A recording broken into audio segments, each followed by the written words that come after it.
Welcome to BlackUSA.news morning show. I'm your host, William Honolulu Jr. Join us as we explore the news and opinions that impact our community. We break down how the major stories have a very personal, local, and racial impact. No topic is off limits, but even if the conversation gets rough, we're always going to keep it real. Greetings and salutations, all my friends out there in internet land. How are you all doing today? I am so happy to bring you all here today. Guess what it is? Guess what it is? It's Tantalizing Tuesday with our Chief Tantalizing Officer, Miss Stacy Dennis, coming all the way from Baltimore. I mean, that's not really all the way because, I'm in Baltimore. But some of you all are, in Tampa and stuff, so it is all the way from Baltimore for y'all. Y'all know what I was talking about. Stop being disrespectful.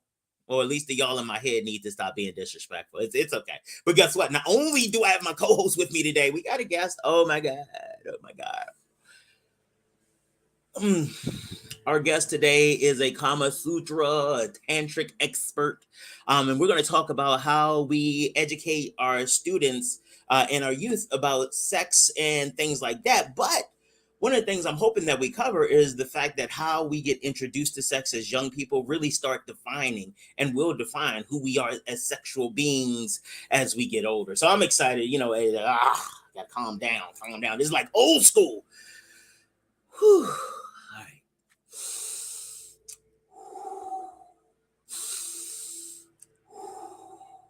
Okay. Because y'all know I get pre-titillated before we get on and I'm all excited and stuff, so I gotta calm down. I gotta look at my show notes again because you know how it goes. We're gonna have to hear about show notes again. So speaking of show notes, big up to my team, Kyle Crazy Horse Morgan, Brandy Raymar, and Grace Awaka. They do an amazing job of making sure that we have what we need to be successful and bring you the content that you need and deserve. Before we get into anything else, I just want to tell you a little bit about my company, The Grinding Gang. Hi, my name is William Honolulu Jr., and I'm the host of the BlackUSA.news morning show and the president of The Grinding Gang Incorporated. The Grinding Gang is an organization that helps small business owners in the nonprofit and for-profit communities figure out how to make sense of all the noise. There's a lot of information out there, and sometimes it gets a little overwhelming. We help you develop business plans. We help you figure out what to do with a lot of the information you receive. And we also help you figure out how to become more profitable. We also host a variety of workshops. You can check out our next workshop on grant writing right here. So that's a little bit about me and my company, what we do. Really want to help you all navigate the business space and the business experience. One of the things that I found in working in communities of color and disinvested communities over years is that there are a lot of people who are keeping the communities together, but they don't know how to tell their stories in a way that helps them get funding. So we want to be there, be part of the solution, not just part of the complaints. Oh, big ups to some of the people out. You know what? Let me bring the co-host on because I want her to tell y'all how she been doing. Hey, it's the Chief Titillating Officer. Hey, baby, how you doing? People. You know I'm getting business cards made with Chief Titillating Officer. No, I will not. Oh, you don't have to pass them out. I'm going to take them with me when I go places.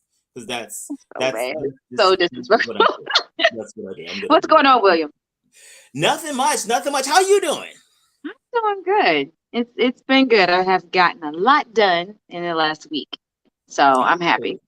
Good business. Oh, good morning, Erica. And Janice down in Florida. They're saying what's up.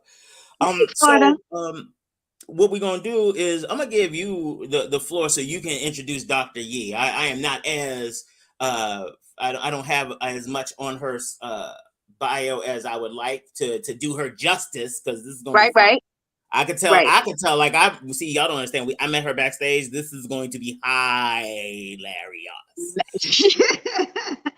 Okay, right, go ahead and introduce the doc. Pamela Hall, also known as Dr. Yee Wong. Okay, she is my IFA godmother, and she is also a Reiki master and a trained Tantra practitioner. So one of introduce her to you so that we can have this discussion. I couldn't have brought a better person on. I'm telling you, she is a native of Mississippi, but she's lived in Baltimore for 25 years. She is the first student in the history of the University of Maryland Integrative Health to complete a master's in acupuncture, master's of Oriental Medicine, and a doctor of Oriental Medicine program all in 3 years. All in 3 years. She is that much of a Right. beast. If you want some acupuncture, go to her because I sent my son to her. She is the founder and operator of Pamela Hall Incorporated, doing business as Mafa Holistic, where she utilizes all of her skills to help people heal everywhere. That is the tagline, heal everywhere. She is MBE, SBE, and DBE certified. And hopefully one day she will be on the New York Stock Exchange, right? She is one of those people, just like me, who are tracing our ancestry. She traced her matriarchal, thank you, could not get that word out for anything. Matriarchal DNA to the Mafa people of Northwest Cameroon, and she was given the name in a ceremony of Yewang, meaning Queen Mother, during her official ceremony, and she was made a member of the royal court. Ladies and gentlemen, let me introduce you to my Ifa godmother, Dr. Yewang. Good morning, everyone. Thank you all so much for inviting me on. It's an honor and a privilege.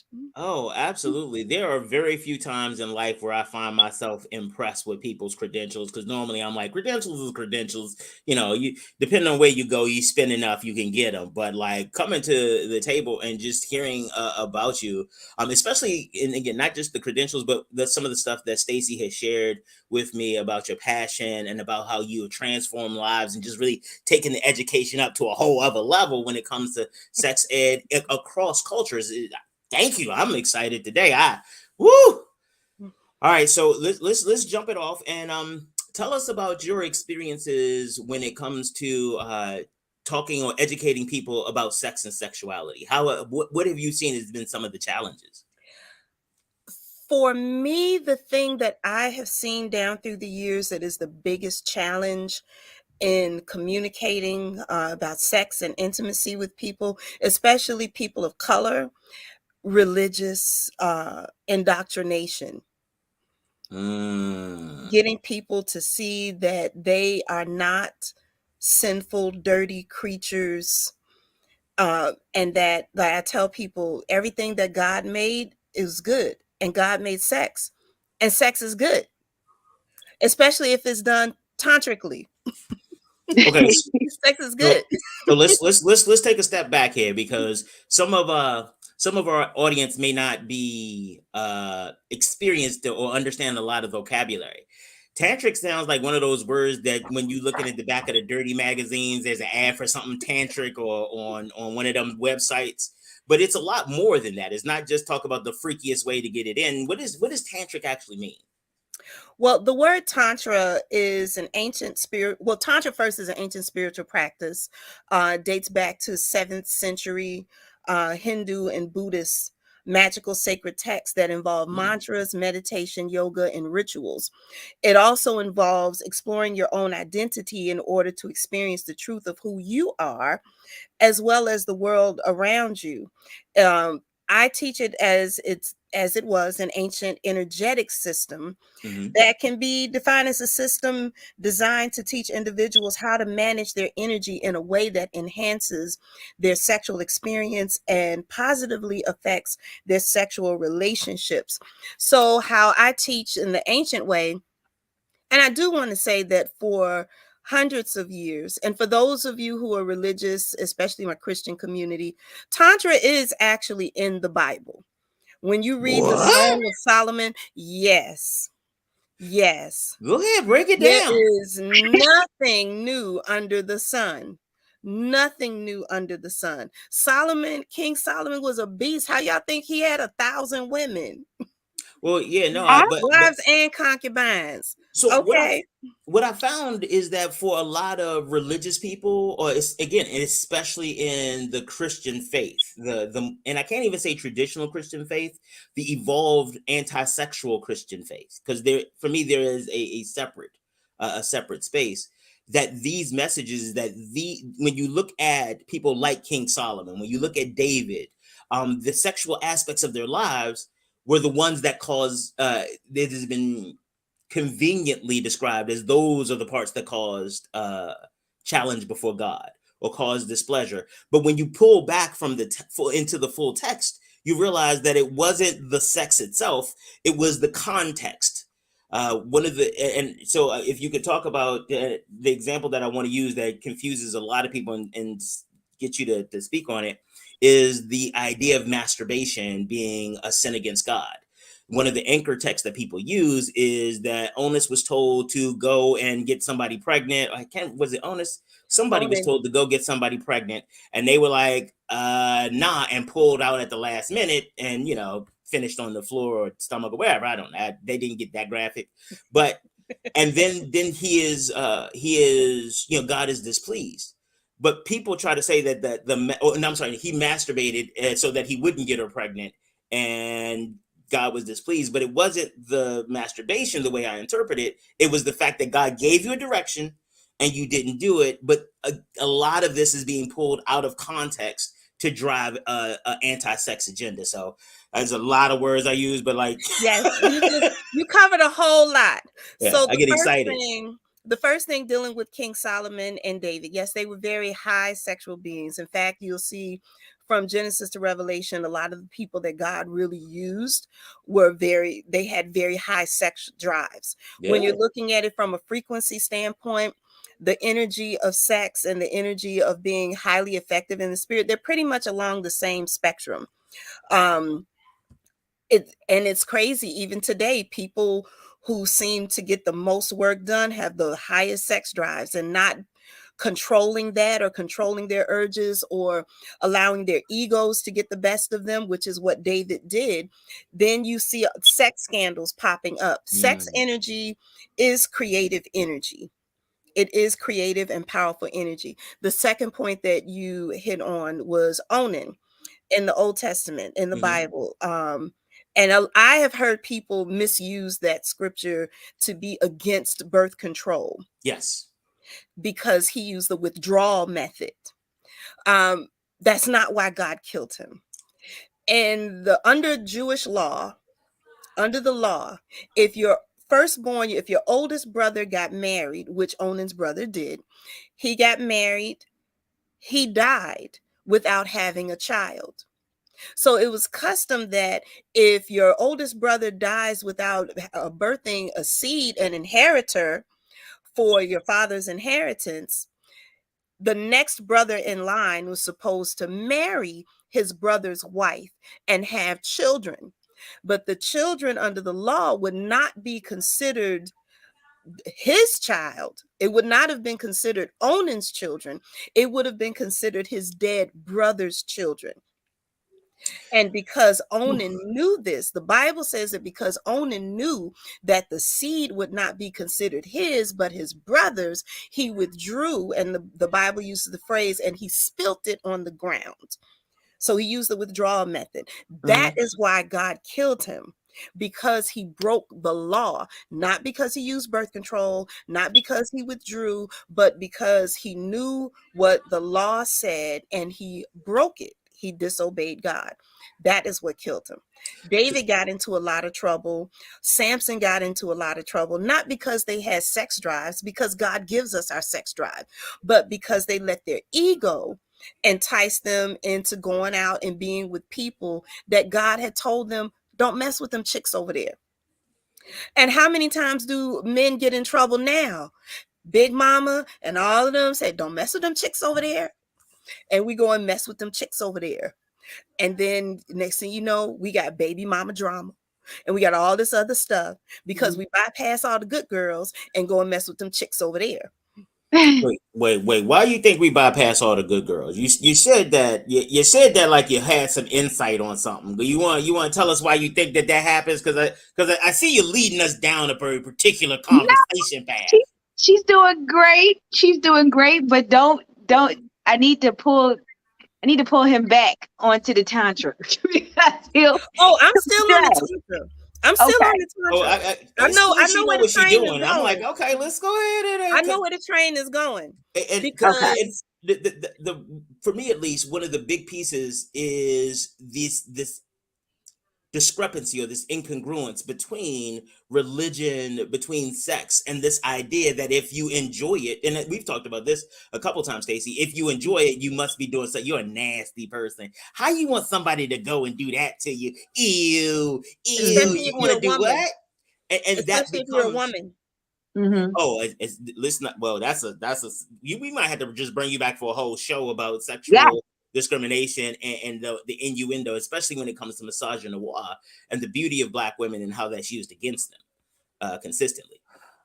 So that's gonna have to happen later. But right now it's kind of going back to this idea of tantric. One of the things that you said was that God brings us these feelings and to be clear, I have sat before men and women of God, the holy of the holy, the righteous, and they have told me that the sins of my flesh are anchored in the temptation because my desire to get it in, my desire to make it happen, to bust one off. Okay, all right, sorry, got into character. That is not from God. Those are the temptations that are brought to me from Satan himself to pull me away from the nature of God. And when I remind them that I think it was Paul who said in his letter either to the Corinthians was like, hey, the only reason you should get married is to have sex. Like everybody else should be in the streets praising God, worship, but if you got to get it off, because he's like, I wish you was like me. You know, I'm just down for God for whatever. I don't even need it, but I know some of y'all not as strong. So go ahead and when you got to get it, find another Christian person, get it in and get it in good. Like those were his instructions. Just get it Yes. in. Once you finish, once you got that up off you, now let's go back out and praise God. Except that Yes. is not the message that Paul I'm did hearing in modern say churches. Paul did say it's better to marry than to burn, and that scripture has created so many jacked up marriages in the church. Woo! Because there are a lot of young people who would get married and still get married just so they can have sex without guilt and condemnation. Mhm. And I tell people all the time, there is life after the honeymoon. You got to live with that person. You got to live with that person. You got to wake up next to them every day. After, honeymoon is over and you didn't cool the fire, then you got to live. So it has to be more than just that. But God made sex. God made the human body, and everything that God made, God is in. Now, I think where we mess up is when our egos get control and we want to become I don't like using the word perverted, but in the sense of men going out and trying to have competitions. We see this on college campuses all the time. Try to have competitions to see who could have sex with the most women. And so then that is creating an evil space, because now you're creating all this toxic energy surrounding sex. You're creating all this negative karma that you are going to reap at some point. Or if not you, your own daughters will see it. And you'll experience the pain that you caused other women through the tears of your daughters. But God made sex. And Solomon, in tantric circles, Solomon is known as one of the greatest tantrics that existed. One of the greatest tantrics that existed. Tantra, well, let me say, I had alluded to the fact earlier about this being an ancient system, and that it wasn't taught to the masses. It was not. Okay. Like Who was it now, taught to? it was exclusively reserved for the upper echelons of society. Your king, your royalty, your politicians, your clergy, your priests. It was reserved exclusively, your multimillionaires, billionaires, trillionaires. It was reserved for the upper echelons of society. Everybody else was told, you dirty, you nasty, you sinful, shame on you if you like it. One of the greatest ways to control people is to control their bodies. And we see that still being played out today. Exactly. Everyone Absolutely. wants to control everybody else's body and their choices that they do with their bodies, especially if you're a woman. Hello. Absolutely. One of the most powerful things that you can do is control someone's sexual urges. Absolutely. And their desires, when they do it, how they do it, with whom they do it, where they do it. My religious background is the adult religious background is the Apostolic Holiness Church, Mm-hmm. where everything was a sin. We couldn't even laugh a certain way. Yeah. Couldn't whistle. It was a sin for women to whistle, because bad luck would happen if you whistle. Somebody heard me whistling one time, and just elder was like, "Stop that, girl! Because it's bad luck for a woman to whistle." I'm like, I didn't know that Jesus didn't like whistling. I'm How sorry. petty is the God they serve? Like, Right. a lot of times they make God sound like just a bi. Like, come on, like, why are you doing this? Don't do that. Listen, like a like he's brat. somewhere standing behind you with a baseball bat, waiting to clock you upside the head. But I remember, I'm happily divorced now, but I remember during when I was married. You don't act like we're not gonna come back to that. Don't be disrespectful. Don't be disrespectful. We're gonna come back to that. But don't act like it didn't happen. But I tell people, if you can be miserably married, I can be happily divorced. Because being divorced doesn't mean you got to walk around all sad and miserable and all of that. No, whatever state you find yourself in, be there with content. But I remember, like a week or so before I got married, the bishop's wife and the head deacon's wife had a meeting with all of the women whose weddings were 4 to 1 week away. Mm-hmm. And they met with all of us in the fellowship hall. And the whole meeting was basically to tell us what we could not do. Wow. Sexually. Wow. I remember. What happened? Yes. Wow. I remember they told us, now you could wear lingerie. I mean, they did tell us we didn't need no panties. So that was a plus. Because they said, he should be able to roll over at any time and get it. And I'm like, all right, cool beans. I can rock with that. I wasn't raised in church. Disclaimer, I was not raised in church. Praise Black Dreadlock Jesus. So they told us that we didn't need no panties. I love you so much. I love you so much. He could have access whenever he wanted. They told us that after we had sex with our husbands, to get up immediately, go take a shower, put on our flannel nightgowns, and go to bed. Where's flannel in Mississippi? Listen. Ooh, listen. So I'm sorry. What was it? If he's supposed to be able to roll over and get it when he wants, why are you now cleaning it off? Because sometimes you like a marinade, but also why are you like have flannel on? Because it ain't sexy, I guess. They didn't tell us why. They just put your flannel nightgown on. I'm like, I lose access if you got flannel on when if I want to roll, I want a second or third round. Like, whoa, he got bid for it. You got to make them hunt, I guess. They say y'all love the chase. Y'all love a hunt or whatever. I guess that's why. You should talk to the people. And then we were told to get up the next day and act like nothing happened. And I'm sitting there like, oh, that's got to be a blow to the ego. Absolutely. But they also told us no oral sex. Which way? No oral sex. No way. So nobody? Nope. And now I'm out. I remember for the God I serve. I remember the bishop's wife, particularly, she made a statement. She said, I ain't sucking that AIDS virus down my throat. And I looked at her. Now, I said I wasn't raised in church, but I was like, okay, they do know you can get AIDS from the vagina. It's not just something from the throat. But okay, I'm listening. I'm 25 and I'm listening. So no oral sex either way. No, definitely no anal sex. We were limited on the positions that we could use, the sexual positions that we could use. And it's like they went through this whole thing. Only gospel music could be playing in the background. So I remember. You mean to tell me I can't play my Teddy Pendergrass as I'm getting it in? No, you no got secular Kirk music. Franklin seems the appropriate one.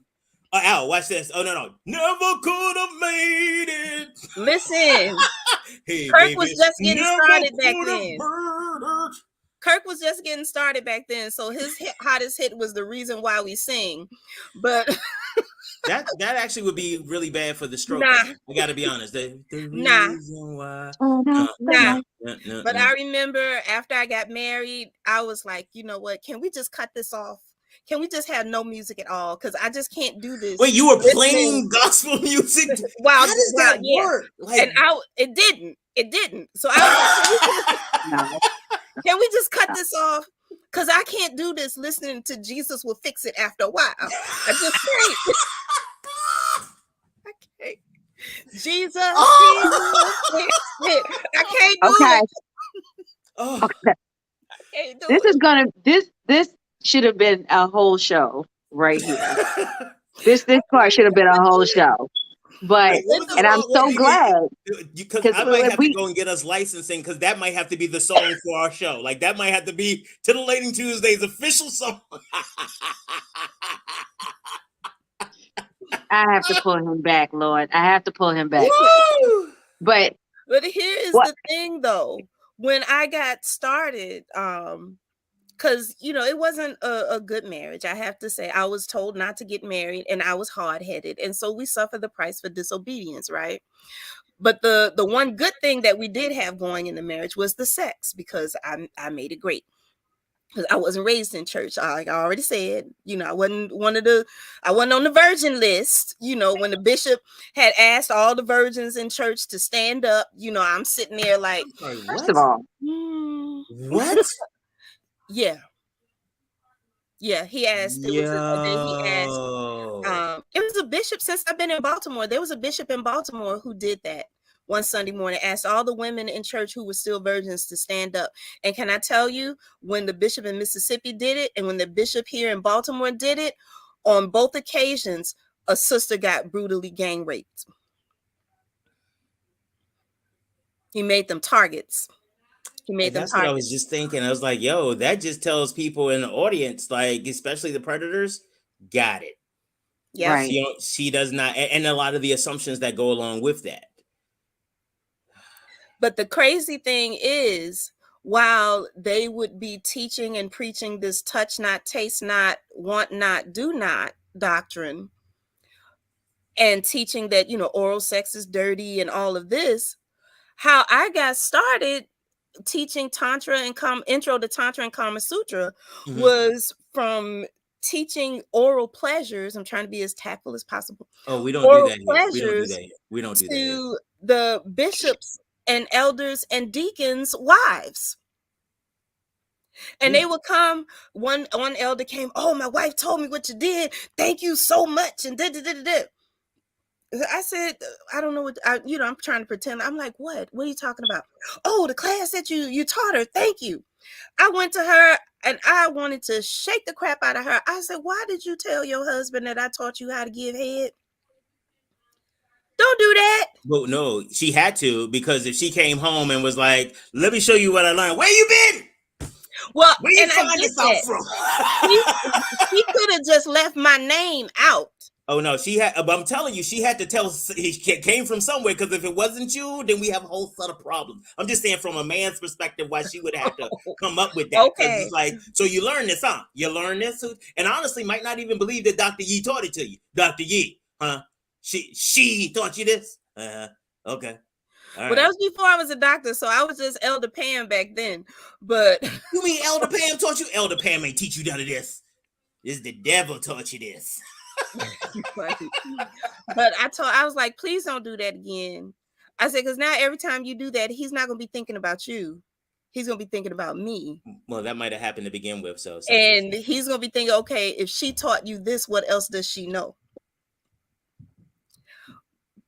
But it opened the door for a lot of bishops and stuff to start sending their wives, and elders start sending their wives. And then I just started opening up to the, all of the married couples in the church. And I guess it was going too well, because the elders, the couple who was over the marriage ministry was like, oh, if anybody else come to you, we need you to send them to us and us only. And I was like, everybody know that y'all sex life suck. Why are we gonna send them to y'all? But okay. So then I started teaching outside the church. And that was how I met my Tantra master. and began to learn the power of the mind, the power of being able to project energy, to not just Reiki energy, but tantric energy. And there's a difference between the energy work with both of them. With Tantra and Reiki, you're completely clothed. Reiki deals with the focusing on your chakras, the 7 chakra centers, and alignment. Reiki helps you to heal so that for the sake of being healed, anyone could perform Reiki. Children can perform Reiki. You can perform Reiki on humans and animals. Tantric energy is healing energy with a different purpose. Tantric energy work heals you so that you can enjoy Kama Sutra. Tantric energy helps you to heal and release all of your trauma so that you can enjoy a higher level of sexual bliss with your partner. In fact, I teach people, as my Tantra master taught me, that Tantra isn't just a thing that you do. Tantra is who you are. Lifestyle. It's a lifestyle. And I'm not talking about a sexual lifestyle. That can be part of it. But Tantra is energy work where you become an energy healing presence.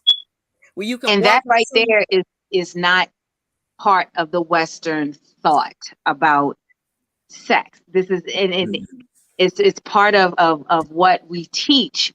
But when you talk to people in the Western, they're like, you just put the thing in the, that's all, you just put the thing in the hole. That's all. And you rub real heavy, and then everybody's happy, and you can go about your business. Exactly. That's not what's on Pornhub. It's like no. This is two different things, and it's two different thoughts. And the thing is, as you get older and hopefully better at it, you actually sort of kind of do a lot of those things. You just don't realize that you're doing it if you're good at it. Yes. If you're good with your partner, then you end up doing some of those things. But please keep discussing what this energy is and how it is not exactly part of the Western dialect when it comes to sex. Well, in the West, we use sex to sell everything from bras and men's underwear to cars and toothpaste. So we sexualize everything. Why? Because sex sells. And why does sex sell? Because we've made it a taboo. So every time we see something, it's like, oh, let me go and get that. Literally and figuratively. But dealing with tantric energy, sexual activity is less than 5% of it. It's less than 5%. Yes. What the hell is the rest of it? Energy and healing. Healing your traumas. Healing your childhood. I was working on a man once, and it's also about balancing your energy. Now, there's some circles where women work on women, but we did an experiment in one of my classes, and the woman who was on the table, we blindfolded her. And one of the male students worked on her, did everything I had taught him to do. And then I worked on her. And so she didn't know who was who. But afterwards, we asked her, how did she feel the energy flowing through her body? And when I was working on her, she said it was more broken and concentrated in certain areas. She said, but when the second person worked on me, I could feel a full energetic flow throughout my entire body. So there is a difference. In ancient circles, only the opposite sex worked on each other. Now we're kind of selling it because people want to tap into the money, and we're selling same sex working on each other. But historically, it's about yin and yang balance. And while, yes, men and women both carry masculine and feminine energy, it's still a difference between BDE and WAP. Absolutely. And that distinction, I think, sometimes gets lost because we are so, to Stacey's point, so caught up in Western comfort. The stories that we tell ourselves about what it should be and what we are when we do it, that we spend so much time trying to make a story come true in our head that we miss the opportunity to actually learn. Because the stuff that you're talking about at this stage, it's not hidden. Well, it's hidden in plain sight, and it's hidden culturally, where we kind of put this in. We know it's there. It's kind of like you had that pile of stuff in the room, and you put something over it, and it's like, oh, that's the thing. It's we don't have to see it, so we don't deal with it. But you're right, it starts to bleed out and seep out, and so now we try to put it in everything else because we're not dealing with it directly. So and now it's like, people when I don't want a want, beer, it makes me horny. Like, but you could just talk about that. and people would rather have an orgasm. They'd rather experience an orgasm than experience healing. Yes. Because Yeah. healing takes work. It does. And people sometimes don't want to do the work. A lot of people are starting to wake up now to therapy and inner work and healing their inner child and dealing with their dark shadows, because we're starting to see like what is being projected out into the world and reverberating back to us. And so it's like, if you want something different, you have to do something different. Like And there is last week, we talked about those sexual taboos. We talked about those things. We talked about myths and things that kind of prevent us from enjoying sex, like if people who don't like to be touched. And we discussed that there could be some trauma there, that they don't like to even, never mind sexual touch, but they don't like human touch. And I was like, there could be some trauma there, and unless they deal with it, get some therapy or deal with it, there's just no, they're going to be stopped in that area, and there will be no growth.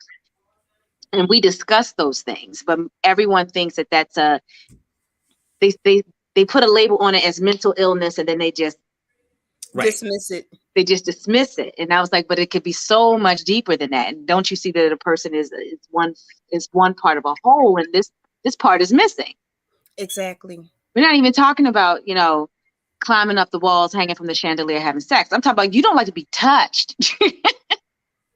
Never mind getting an orgasm. You can't be touched. That's a problem. Yeah. And we see that, I've seen that a lot in class with people who have experienced childhood sexual traumas. A lot of our issues begin in our childhood.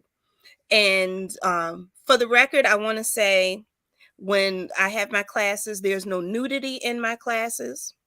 There's no sex in my classes.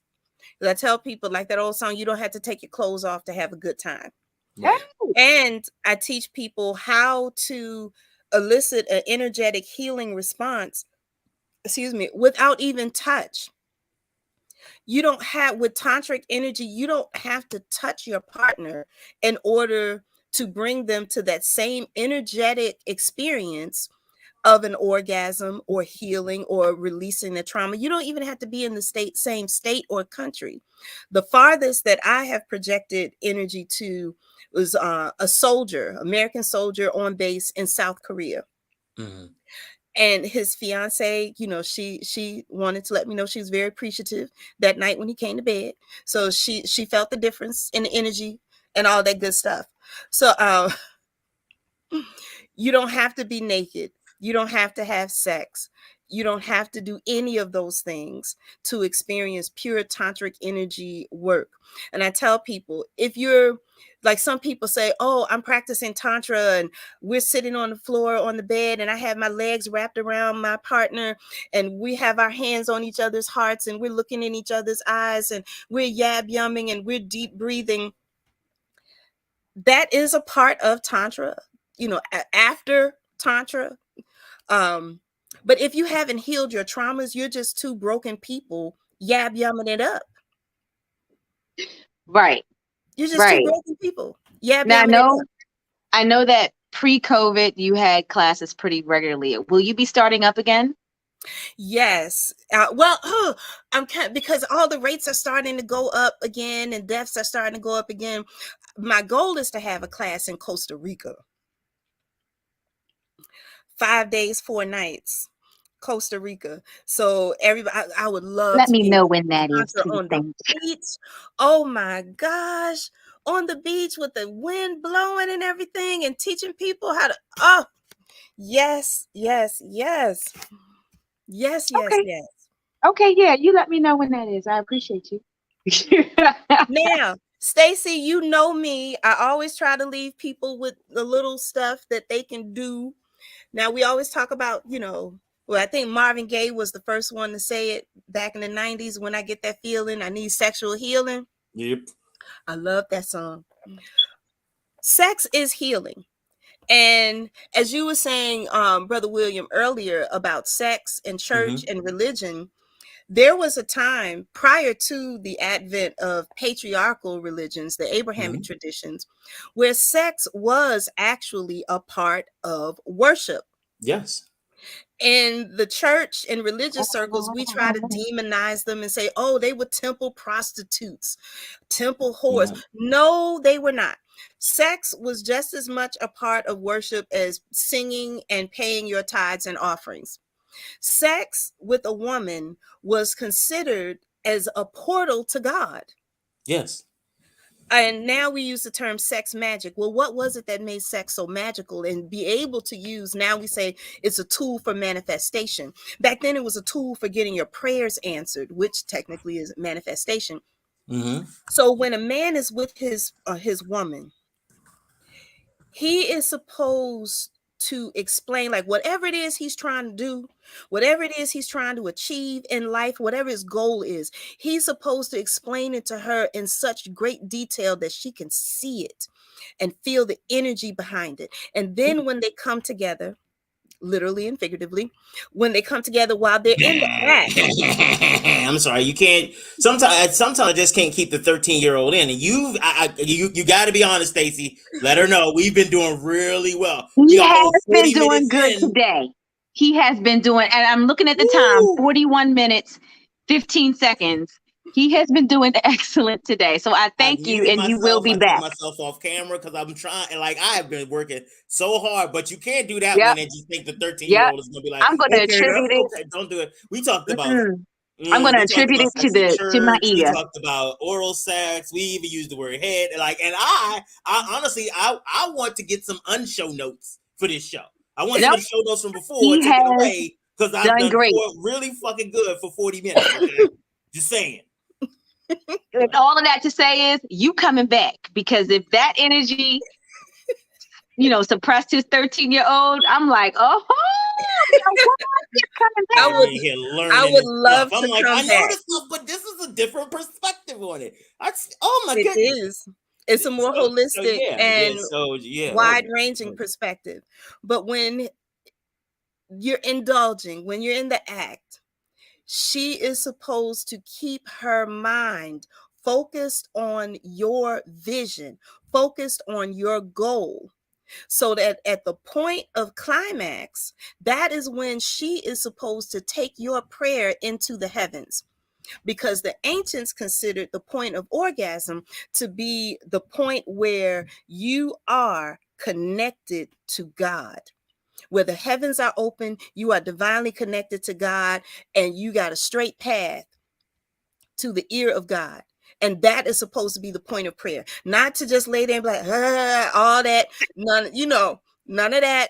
You're not supposed to. You have really changed. You've changed everything that I'm planning to do in my next encounter. I'm like, okay, listen. I'm gonna give you my business plan. I need you to read this before I go over, okay? No, I need this. I need you to focus, especially page 15. Focus on page 15. I need page 15, okay? I'm coming bring the thunder, but I need you focused on page 15. Not bring the okay. Yeah. Now, sex was also used for healing.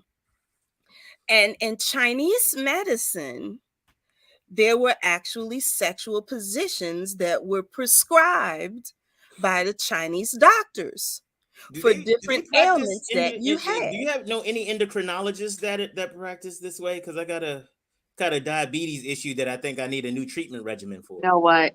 Are you serious?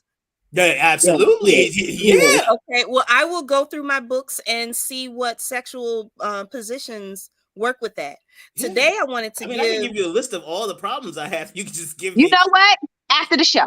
After the show. I'm about to give you the list of meds I take too. You want this? Tell me what you need, Jesus. You are funny. Well, there is one position, because we have a lot of people, especially Black men, now who are being diagnosed with high blood pressure, hypertension. So one position. I'm on the border, so what you got? One sexual position that was prescribed for that. I'm not going to show the picture because I don't want anybody to get flagged or get in trouble. But if you're having blood problems or blood pressure, for this position, the man lies on his back and the woman is on top of him, facing him as her let me just read it. The woman faces him on her knees as the man penetrates. So you're laying on your back, she's sitting on top of you, but she's on her knees to help with her being able to maneuver. The woman does not move, but the man moves up and down underneath. In this position, you do up to 7 sets of 9 for a maximum of 7 times a day for 10 days. 7 times a day. For 10 days. So seven sets of 9. You're just laying there. She's on top. She's on her knees. So, she's controlling everything. And you're just, gently going up and down. 7 sets of 9. 7 times a day. Nope. For We're 10 not gonna days do this. We're not gonna do this. Help with your blood pressure. I apologize. We're gonna have to stop all the hell we doing right now. So this is what we're gonna do. We're going to titillate it up next week. If you are available next week, we're going to go through sex for better health. Like, we're going to mental health sex. We're going to talk about diabetic sex. We're going to talk about amputee sex. We're going to talk about all of it. Like, I got a headache that's like coming up in the back. So if you could just in the chat, just put some in there that might be able to help me this afternoon. I'll see if I can find somebody to work with. So just some direction. So, because we need a whole show. Because again, part of the issue is that people don't understand enough about sex. It's just, yeah, look what we did. It's like, no, like, yeah, they like hump and dump, but it's more than hump and dump. But being in a space where you can be safe with your partner, where you can explore not just who you are, but also explore who they are. I think those types of experiences give you the opportunity to create a pathway to Tantra, to this type of engagement, because you, even in its conception, it is no longer about the act. Because honestly, you could rub one out by yourself. It's not the same, but it gets you kind of to the same place. But once you involve someone else, it changes the dynamic a little bit. And what I have found is that the more enmeshed, and I know therapists get real concerned about the word enmeshed because it tends not to be it tends to be a marker of some of the unhealthy relationships. But as your visions and your health starts to be enmeshed, then that sexual pleasure, that sexual focus, that understanding, that safety, that intimacy, in my experience, that's when it starts to come to fruition. Yes.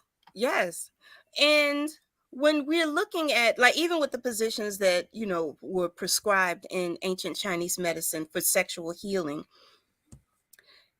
these were done after the energy work is done.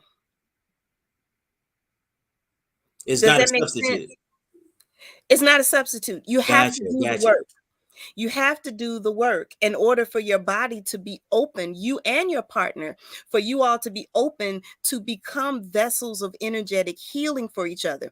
And the only way for you to be a vessel of energetic healing for someone or for each other is because you've both done the energetic work to then that's going to be a problem. Your traumas. That's going to be a problem for Western culture, because there isn't a pill that we don't like. And I would rather medicate.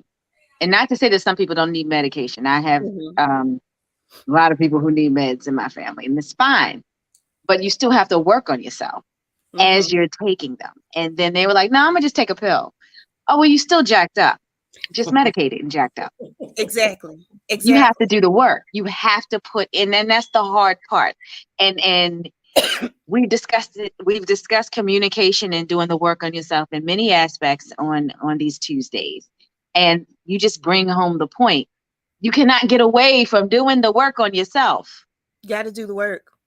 You have to. If not, you're just two broken people coming together, trying to fix each other's brokenness while you're both bleeding all over each other. It's like two people hemorrhaging, trying to bandage up each other's wounds, and you're both dying. Exactly. You have to do the work. And I want to say, in Chinese medicine,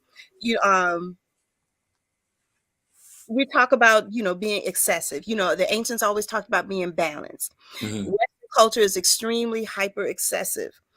But and of course, we've all learned how too much sex is bad for your health. Because when you're sleeping with all these different people, you are taking on their energies, you are taking on their energetic toxicity, and every other person that they've slept with energetically. It's like diving into a dumpster, a trash can every single time. Nothing good comes out of that energetically. I also want to say that in Chinese medicine, not having enough sex is bad for your health as well. That's not just in Chinese medicine. That's some real shit every day. Yeah. Too little sex is literally bad for your health. Now, Stacy knows that I almost died several years ago in 2013. I almost died of congestive heart failure. While I was a student at Maryland University of Integrative Health, we in one of our classes, it was like a class that was looking at comparative analysis of medical systems. So we were looking at a Western diagnosis of a disease and what the Chinese equivalent of that would be, and how both medical schools of thought treat those diseases. So by the time the instructor got finished talking, we were talking about cardiovascular issues. And when he said too little sex is bad for your heart just as much as too much sex, I said, wait a minute, I've been practicing abstinence and stuff. And I was like, I raised my hand, I was like, teacher, excuse me, teacher. I said, are you saying that my congestive heart failure could have come from me not having sex or having too little sex? And this Chinese man, who is descendant of one of the ancient dynasties of Chinese medicine, who invented a whole school of medicine, he's in the direct lineage of that. So it's an honor being taught by him, Dr. Heming Zhu of the Zhu dynasty. He looked me square dead in the eyes and said, yes. Wow. Yes. Wow. Yes. Again, it goes back to control. One of the greatest ways to control and dominate people is to tell them what they can and can't do with their body. And what greater aspect to control over someone is their sexuality, their sex drive, when they can have sex. I know people, I had a prayer partner back in Mississippi who died a virgin. Hell no. Died a virgin. She was waiting on the bishop to tell her who her husband was so she could get married. And the bishop died in 2007 and she died in 2008. And I believe she died of a broken heart. There's no way to fix my face. So if I don't leave y'all with nothing today, take charge and control of your health. Take these Tantra classes so you can learn what Tantra really is, so that you can enjoy the things that Tantra really is not. Right. Because a lot of times we get Tantra confused with Kama Sutra, with the positions and the, like the ones we did today, talked about today for blood pressure. We get Tantra confused with all of those things, but Tantra heals you so that you can enjoy all of those things, so that you can, and I'm looking forward to coming back and sharing more positions to help heal back pain. We are, because we didn't even discuss Kama Sutra today. Eyesight, all of that. We didn't even discuss Kama Sutra today, so you have no choice but to come back. Oh, Erica she wants to make sure that when we have this next conversation that she's part of it too, because she said her husband had high blood pressure and she's a good wife. She wants to come and help her brother out. Oh, yes. You know what? That would be a good idea for next week. Not only do we need to discuss Kama Sutra next week, because it is absolutely the only thing that Western people know about Kama Sutra are the positions. You don't know anything about what is actually written, and it is so deep. So we need to discuss that. And we also need to, from our viewers, get a list of some ailments and let Dr. Yu Wong, give up a position for it. So we absolutely need to bring you back with a list of ailments and positions. I would be happy to do so. It would be my honor. Thank you. And I also want people, let me know if you are interested I'm sorry, in just because I don't want no smoke. I apologize. I don't want no smoke. No smoke. Erica says she didn't say all that. about being a good wife, about her husband having high blood pressure, or that she wanted to do him regularly.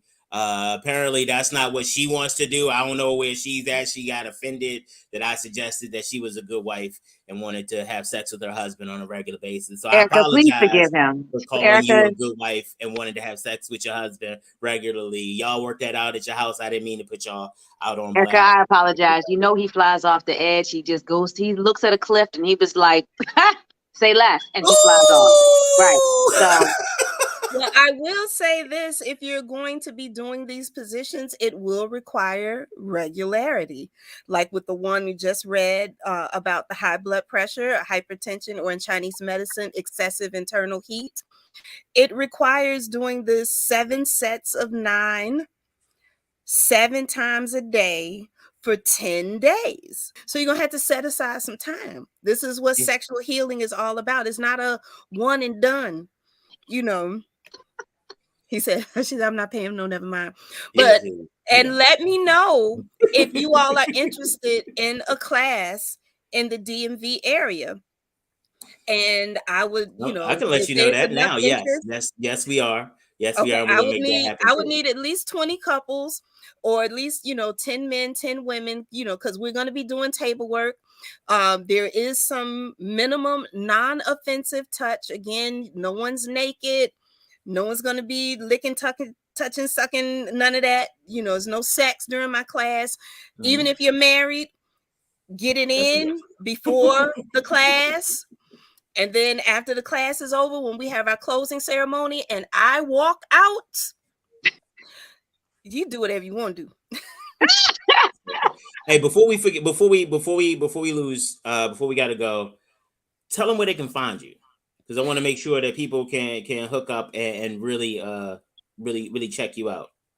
You can find me on TikTok at Dr. Ye Wong. You can also find me on Instagram as Dr. Ye Wong. Mm-hmm. Now, I just had my first grandbaby, so y'all gonna see a lot of that because I've been enjoying grandmothering. But after I get up, my grandbaby's only about 5-6 weeks old, so it's still new energy for me. But mm-hmm. I will be getting back to some things. And when you scroll through my Instagram, well, even on my TikTok, you'll see me doing a self-projection, teaching you how to project to yourself. I guess you could call that energetic masturbation. I don't know. I like it. Energetic healing, self-healing. But no, let's go with the masturbation part. Energetic masturbation. I like that part. Let's call it energetic masturbation. I like it. Let's go with that. So you'll see that on my TikTok. And if you scroll down through my Instagram, you'll also see a video where with some students that I had taught level 2, because there are 2 levels, level 1 and level 2. 2 students where I had taught how to project energy from a distance. I had the 2 ladies to go to 2 separate parts of the home. Mm-hmm. And they projected energy to a male friend of mine who volunteered. And you will see him. I videotaped it because, seeing is believing. He's on the table having a full-bodied orgasm and nobody's even touching him. That's pretty cool. They're not even in the same room as him. That's pretty friggin' cool. Yay! So I've been told that I create beasts. So I would love to create some more real beasts in Baltimore. You know what? As I think about it, this probably was not a good idea to bring you on this show. I love the fact that Stacey was like, "Oh, I'm gonna bring the professional on. We're gonna calm him down, get it focused back to the roots of education." And then it's like, so bring somebody who knows a lot about sex to talk to me. Sure, yeah, religion too. Yeah, as sure. I think about it, this may not have been one of my better ideas on a Tuesday. This is an amazing idea. I'll try to hold it back. Wonderful. I'll try to hold back next time. It's not. You talked about your classes in the DMV. You'll see him in Costa Rica, the DMV. I'm like, you just had the class. See, but here's the problem. You think that I'm gonna do all that traveling too? It's COVID out here. I'm gonna be remote because she just told me that all this stuff is wireless. We don't even got to be in the same room. Do you? Oh my God! Do you know how different my phone is about to be? It's like, yo, hold on. Get by yourself real quick. That's after you learn. You talking about level 2? You gotta learn level 1. It does require you to be present. I'm trying to be a ninja in whatever you teaching. Like ninja disappear. Now after you learn ninja on. But Mother, Queen Mother, thank you so very much. She's like, all right, okay, yep, this is going off the rails because Nope. then I was going to talk about I gotta bring him back onto dry Thanksgiving. land. I cannot wait to be here with you next week. I think that was one of your available days. I cannot wait to be here with you next week. I love this. I don't know if I can do this without you anymore. This is fantastic. So, thank you, William, thank you for the space. Oh, absolutely. Absolutely. Thank you, Stacey, for being an amazing co-host, and Dr. Yi Wong. Much honor and grace to you for blessing us with information and stuff like that. I am so happy and honored that you have chosen to join us today. It has been very helpful. And make sure, again, let them know where they can catch you, because we need to make, when we got something good, we need to make sure that people know where they can get it. So it's Dr. Ye Wong, DrYewong, and that's on TikTok and Instagram. Dr. Ye Wong. All right, ladies. I think we're gone. I think we're out of time. I think we gotta go. I got a dental appointment, so who knows what tomorrow is gonna look like? Could just be.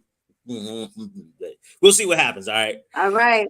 Thank you, ladies. Thank you. Have a wonderful day, and we'll be black tomorrow. All right. See you later. Thank you. Bye. You all gonna have to log out because I gotta do it differently. Bye.